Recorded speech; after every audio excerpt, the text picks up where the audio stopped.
Studio सूरत। नाम क्या है आपका? डीजे उमेश, सुखीपुर बाजार।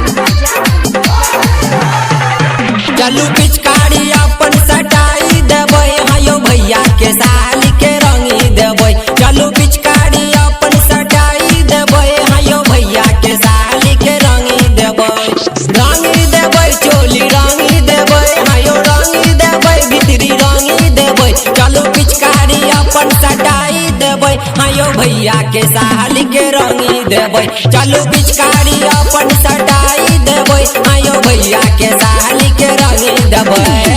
प्रेजेंटेड बाय मां गंगा म्यूजिक।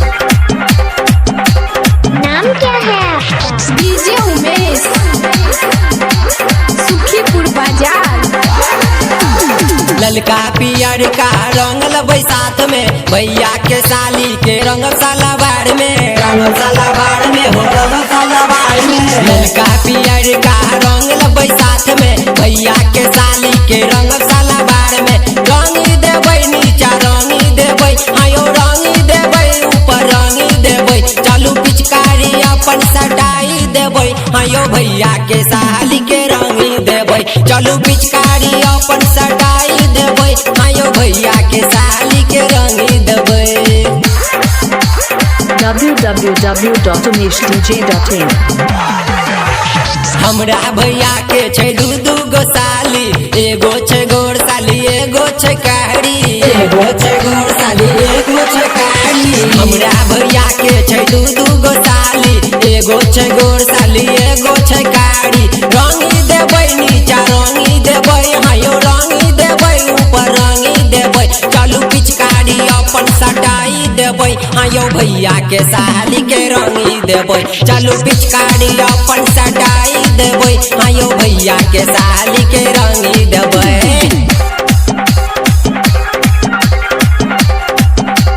नाम क्या है आपका? डीजे उमेश, सुखीपुर बाजार। राइटर बाके रोहित करो मिस गे, गायक योगेंद्र के दो दे न किस गे, दो दे न किस साली दो दे न किस गे। डीजे शिवनंदन करो छो मिस गे, गायक योगेंद्र के दो दे न किस गे। रंगो देतो चोली रंगो देतो, होली में जब नानी खैरो जेतो। चलू पिचकारी अपन सटाई देबै, आयो भैया के साली के रंगी देबै। चलू पिचकारी अपन सटाई देबै, आयो भैया के साली के रंगी देबै। चलू पिचकारी अपन सटाई देबै, आयो भैया के साली के रंगी देबै। रंगी देबै चोली रंगी देबै, आयो रंगी देबै भितरी रंगी देबै। चलू पिचकारी अपन सटाई देबै, आयो भैया के साली के रंगी देबै। चलू पिचकारी अपन सटाई देबै, आयो भैया के साली के रंगी देबै।